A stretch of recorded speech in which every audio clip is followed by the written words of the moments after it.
नमस्कार बच्चों, आशा करती हूँ कि आप सब अपने घर में रहकर बड़ों का कहना मान रहे होंगे। बच्चों, हिंदी हमारी मातृभाषा है, तो इसे हमें अच्छी तरह सीखना बहुत ज़रूरी है।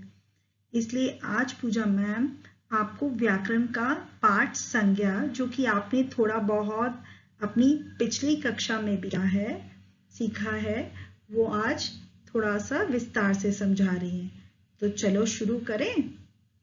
तो बच्चों, संज्ञा को आपको पता होगा, हम इंग्लिश में नाउन भी कहते हैं। आप हाँ, तो देखो बच्चों, इस चित्र में क्या दिखाई दे रहा है। चित्र में सबका कुछ ना कुछ नाम लिखा है। जैसे अगर पेड़ है तो उसका नाम पेड़ लिखा है, पुल है तो पुल नजर आ रहा है, उसका नाम लिखा है पुल। पक्षी उड़ रहे हैं तो पक्षी लिखा है। पहाड़ दिखाई दे रहा है तो पहाड़ लिखा है। सूरज है, लड़का बहुत खुश है, घर दिखाई दे रही है। तो बच्चों, इस चित्र में सब चीजों का कुछ ना कुछ नाम है और संज्ञा का अर्थ ही नाम होता है। तो चलिए अब हम आगे देखते हैं। हाँ, आओ देखो बच्चों, इस चित्र में क्या क्या दिख रहा है। एक परी है जो आसमान से उतरकर बगीचे में पहुंची। ओह वाह, कितना सुंदर बगीचा है। बगीचे में कितनी सफाई है। माली पौधे लगा रहा है। दादाजी थक गए हैं और अपनी थकावट के कारण वो चल नहीं पा रहे हैं और बेंच पे बैठे हैं। बच्चे खेल रहे हैं, खुशी खुशी गेंद से खेल रहे हैं। कमला और मीना आइसक्रीम खा रही हैं।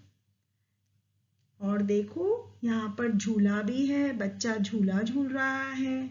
माताजी एक बच्चे को घुमा रही हैं, बग्गी में घुमा रही हैं। देखो छोटा सा बच्चा। और सड़क पर एक चौकीदार भी खड़ा है। तो देखो बच्चों, आपने देखा कि इस चित्र में कितनी सारी चीजें हैं। पेड़ पर आम है, पेड़ पर पक्षी बैठा है। तो ये सब चीजों के कुछ ना कुछ नाम हैं। जैसे माली, दादाजी और माताजी लोगों के नाम हैं। झूला, बेंच, गेंद आदि वस्तुओं के नाम हैं, माने की चीजों के नाम हैं। बगीचे और सड़क वो एक स्थान है, एक जगह का नाम है। जो कमला और मीना आइसक्रीम खा रहे थे और जो बच्चे दो खेल रहे थे, राम और गोपाल, उन बच्चों के नाम हैं। और हाँ, इस कक्षा में हम थोड़ा सा भावों को भी जानेंगे। भावों के भी नाम होते हैं। जैसे हमने कहा कि दादाजी बहुत अपनी थकावट महसूस कर रहे हैं, क्योंकि वो अंदर से महसूस कर रहे हैं, इसलिए थकावट भी भाव का नाम है। बच्चे खुशी खुशी खेल रहे हैं, यानी मन में उनके अंदर उनका भाव है, खुशी खुशी खेल रहे हैं। और माली मेहनत से पौधे लगा रहा था उसमें, तो वो मेहनत भी भाव का नाम है। तो बच्चों, और आगे देखिए। और तो बच्चों, इस प्रकार संसार में प्रत्येक प्राणी में लोग भी आते हैं, व्यक्ति भी आते हैं, पशु पक्षी भी आते हैं, जानवर भी आते हैं प्राणी में। और वस्तु माने किसी भी चीज का एक नाम होता है। तो इसी प्रकार नाम को हम संज्ञा कहते हैं। इसी से हमने कोई परिभाषा बनाई है कि किसी भी प्राणी, वस्तु, स्थान के नाम या मन के भाव कौन कौन से थे। जैसे खुशी से बच्चे खेल रहे थे, माली मेहनत से पौधे लगा रहा था, बगीचे में बहुत सफाई दिखाई दे रही थी, थकावट से दादाजी बेंच पर बैठे हुए थे, थकावट होने से, ठीक है, क्योंकि वो घूमने के बाद थक गए थे और थकने से उनको थकावट हो गई थी और वो बेंच पे बैठे थे। तो थकावट जो है वो एक भाव है। तो नाम कई तरह के होते हैं बच्चों। एक तो जैसे हमने कहा, मैंने बोला प्राणी का नाम, माने किसी भी पशु, पक्षी, व्यक्ति का नाम, ठीक है, या कोई भी वस्तु का नाम, कोई भी चीजों का नाम, चीज हो कोई भी, या फिर कोई स्थान, जगह का नाम भी संज्ञा होता है। और हम साथ साथ मन के भाव, जो मन के अंदर उत्पन्न होते हैं हमारे, जब हम खुशी खुशी खेलते हैं या मेहनत से कोई काम कर रहे हैं मन से, तो वो हमारे संज्ञा ही कहलाते हैं। चलो बच्चों, थोड़ा हम आगे देखते हैं चित्रों की। तो चलो बच्चों, देखिए कि आपको पहले चित्र में क्या दिखाई दे रहा है। पहला चित्र बच्चों आप सब क्या देख सकते हैं? मदर टेरेसा का। मदर टेरेसा एक विशेष व्यक्ति है। जिस मदर टेरेसा जैसे कोई भी विशेष व्यक्ति तब होता है जब उसका नाम लिखा होता है। सपोज अगर मैं अगर एक लड़की हूं तो लड़की संज्ञा है लेकिन विशेष नहीं मानी जाएगी जब तक कि उस लड़की का या लड़के का नाम नहीं होगा। लड़का अगर है तो वो भी संज्ञा है, लेकिन अगर लड़के का नाम आ जाता है तो वो विशेष संज्ञा मानी जाती है। ठीक है, अब आगे है प्राणी का चित्र, माने किसी पशु का चित्र दिखाया गया है, जैसे कि शेर। शेर एक विशेष प्राणी हुआ। अगर मैं कहूं जानवर, तो जानवर भी संज्ञा है, लेकिन जानवर में हमें नहीं पता कि वो कौन सा जानवर है, तो वो विशेष जानवर नहीं कहलाएगा जब तक कि हम उसका नाम नहीं बताएंगे। अगर हम मम्मी पापा को कहते हैं मम्मी पापा हमें घूमने जाना है, अब कौन से स्थान पर घूमने जाना है, अगर उस स्थान का नाम नहीं बताएंगे तो वो विशेष स्थान नहीं कहलाएगा। अगर आप इंडिया गेट देखने जाते हैं तो वो विशेष स्थान है। अगर आप लाल किला देखने जाते हैं तो वो विशेष इमारत वहां देखने जा रहे हैं, विशेष नाम है उसका लाल किला, तो वो विशेष स्थान हुआ। अगर मैं कहूं विशेष वस्तु, अगर मैं कहती हूं कार, अब अगर मैं जब तक ये नहीं बताऊंगी कि कार का कौन सा नाम, तो वो विशेष कार नहीं हुई, वो कार हो गई। कार तो बहुत सारी होती हैं। ऐसे किताबें तो बहुत सारी होती हैं। जब तक मैं ये नहीं बताऊंगी कि वो किताब कौन सी है, हिंदी की किताब है, इंग्लिश की किताब है, ठीक है, तो एक जब तक आपकी विशेष किताब का नाम नहीं बताया जाएगा, जैसे रामायण एक विशेष किताब है, तो वो एक विशेष वस्तु हुई। ठीक है, तो ये विशेष वस्तु तब होती है जब वो उसका एक विशेष नाम होता है, अलग नाम होता है। अगर मदर टेरेसा एक विशेष व्यक्ति है, महात्मा गांधी एक विशेष व्यक्ति है, ठीक है, किसी विशेष व्यक्ति का नाम।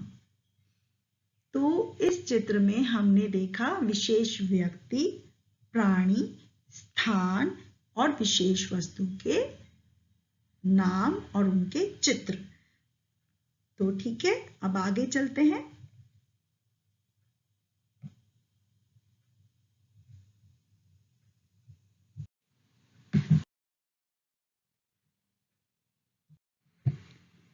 हाँ जी बच्चों, तो अब इस चित्र में आप देख सकते हैं कि एक लड़का है, एक प्राणी, एक वस्तु, एक स्थान। जैसे आपने देखा अभी लड़का है, लड़का कोई भी लड़का, लड़के में ये समूह है, लड़के तो बहुत सारे होते हैं, अब लड़के लड़कियां बहुत सारे होते हैं, तो ये एक समूह जाति का। अब किताबें हैं, किताब तो बहुत सारी होती है, ये वस्तु है। कार है, कार बहुत सारी होती हैं, तो ये एक समूह है। नदी, नदियां बहुत सारी है, लेकिन उनके कोई नाम नहीं है।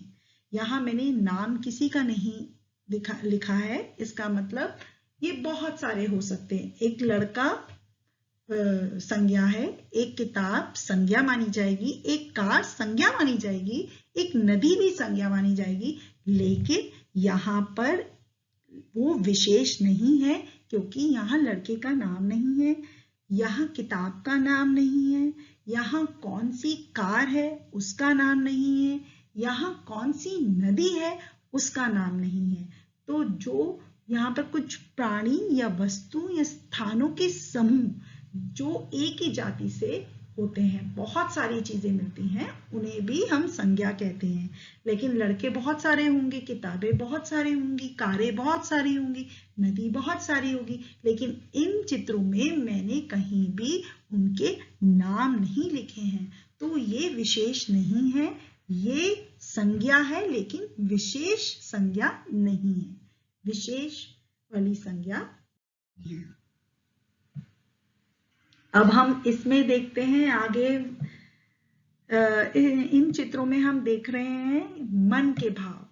जैसे एक बूढ़ा और बुढ़िया घूम रहे हैं, एक बूढ़ा और बूढ़ी घूम रहे हैं। तो बूढ़ा आदमी और बुढ़िया ये दोनों जब जा रहे हैं तो हम उनको देखकर कह सकते हैं कि वो अब कौन से उसमें है, उनको बुढ़ापा है, वो बूढ़े हैं, बुढ़ापा है उनको। अब एक दूसरे चित्र में दिखाया गया है कि उस लड़की को क्या महसूस हो रहा है, उसके मन में क्या, हमें क्या भाव दिख रहे हैं कि वो क्या होगा, उसको पसीने आ रहे हैं, क्यों? क्योंकि उसे गर्मी लग रही है। तो ये भाव है उसके अंदर से, मन से हम देखकर बता सकते हैं कि हमारे उसको गर्मी लग रही है, उसका एहसास, भाव।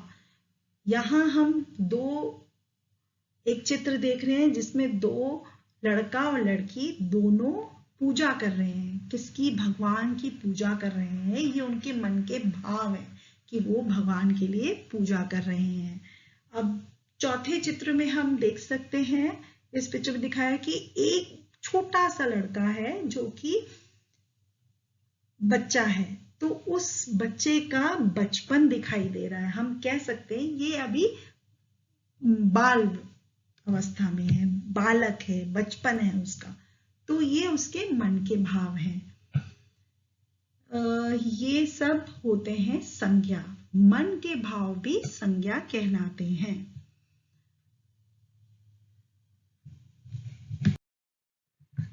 तो बच्चों, अब आगे हमने देखा कि संज्ञा के कई नाम होते हैं। संज्ञा के कई नाम होते हैं, मतलब 3 प्रकार की संज्ञा होती है, क्योंकि संज्ञा का अर्थ नाम होता है और नाम कई तरह के होते हैं। कई बार तो विशेष व्यक्ति होता है, विशेष प्राणी होता है, विशेष वस्तु होता है, विशेष स्थान होता है, तो वो आ जाता है हमारा। और व्यक्तिवाचक संज्ञा में दूसरा हमने बोला कि प्राणी, वस्तु, स्थान या भाव के नाम को संज्ञा कहते हैं। लेकिन जब कोई विशेष वस्तु नहीं है, लेकिन वस्तु है लेकिन विशेष नहीं है, विशेष प्राणी नहीं है, प्राणी है लेकिन विशेष नहीं है, तो वो जातिवाचक संज्ञा में आएगा। भाववाचक जो हमारे मन के भाव होते हैं। तो आज के लिए बस इतना काफी है। आपको मैं अगली क्लास में बताऊंगी, इसको अच्छे से और विस्तार पूर्वक मैं समझाऊंगी कि व्यक्तिवाचक संज्ञा, जातिवाचक संज्ञा और भाववाचक संज्ञा की ये तीनों नाम कैसे पढ़े। व्यक्तिवाचक संज्ञा, जातिवाचक संज्ञा, भाववाचक संज्ञा किससे बने हैं। जो आपने अभी आज संज्ञा में सीखा है, ये सब अगर आप ध्यान से पढ़ेंगे, मन लगाकर पढ़ेंगे और इसको बार बार इस वीडियो को देखेंगे, समझेंगे, तो आपको समझ आ जाएगा कि हमने इन्हीं चीजों से हमने संज्ञा को 3 भागों में विभाजित किया है, व्यक्तिवाचक में, जातिवाचक में, भाववाचक में। तो ठीक है बच्चों, आज के लिए इतना ही काफी है। घर पर रहेंगे, बड़ों का कहना मानेंगे और साफ सफाई रखेंगे, सुरक्षित रहेंगे। दूसरा, मैं आपको एक और काम दे रही हूं कि आप अपने बस्ते में जो रखी हुई 5 वस्तुओं के नाम लिखकर अगर आपको चित्र बनाना आता है तो उसके छोटे छोटे चित्र भी बना सकते हैं। साथ में किन्हीं भी विशेष व्यक्तियों के नाम लिखिए और प्राणियों के, स्थानों के और ये वस्तुओं के दो दो नाम लिखिए। अब आपको पता है कि विशेष का मतलब क्या है। और एक मैं कार्यपत्रिका भी भेज रही हूँ PDF फाइल में, उसका अभ्यास आप एक रफ कॉपी में कर सकते हैं। धन्यवाद।